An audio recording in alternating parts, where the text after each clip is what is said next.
Donc ici, en fait, on est dans une faculté, une clinique vétérinaire qui a la particularité d'être aussi accessible aux étudiants.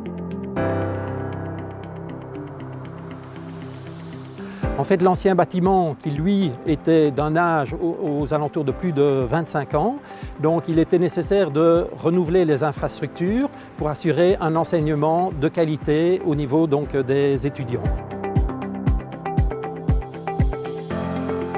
C'est un bâtiment moderne qui s'intègre donc dans le paysage et c'était une volonté et une nécessité d'intégration donc du bâtiment dans le site du Sartillement.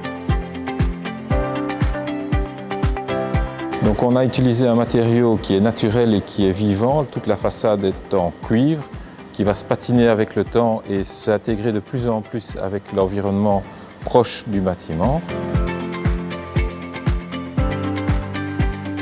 On a utilisé le maximum, tout le potentiel de la parcelle qui était mise à notre disposition pour avoir un seul niveau pour l'hospitalisation.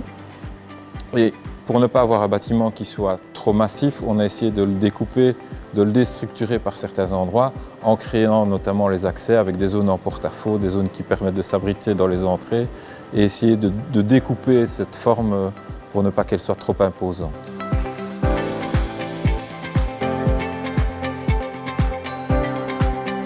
C'est un bâtiment qui est établi sur 3 niveaux. Il totalise, je pense, sans dire d'erreur, un peu moins de 6000 m², dont à peu près 2600 sur le niveau hospitalier en lui-même, donc c'est le plus gros niveau. Il y a 12 chambres pour les internats, il y a 5 salles d'opération, il y a une unité d'imagerie médicale qui comporte un scanner et un IRM. La particularité, c'est que ces équipements permettent d'aller jusqu'à des animaux de la taille d'un cheval.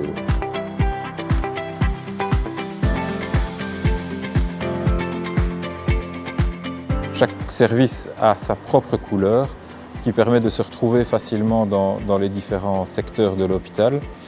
Les consultations ont leur propre couleur, le bloc opératoire, les soins intensifs et ainsi de suite.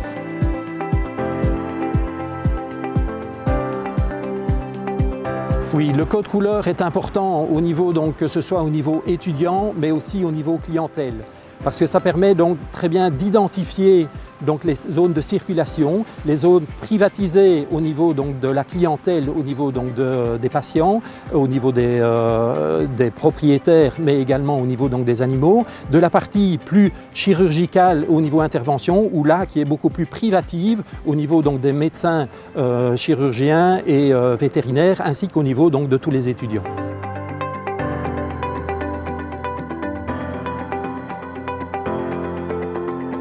La clinique est en service depuis 6 mois. Je pense que c'est la plus belle clinique vétérinaire du pays. C'est certainement la plus moderne. Donc je ne pense pas qu'il y ait une unité qui offre autant de services et un éventail si large de possibilités de soins pour les animaux, parce qu'il ne faut pas oublier qu'ici on soigne des animaux de compagnie, mais également les nouveaux animaux de compagnie. Donc c'est une unité spéciale de la clinique qui soigne les serpents, enfin les animaux un peu plus exotiques, on va dire. Donc ça, c'est certainement aussi une particularité de ce bâtiment-là.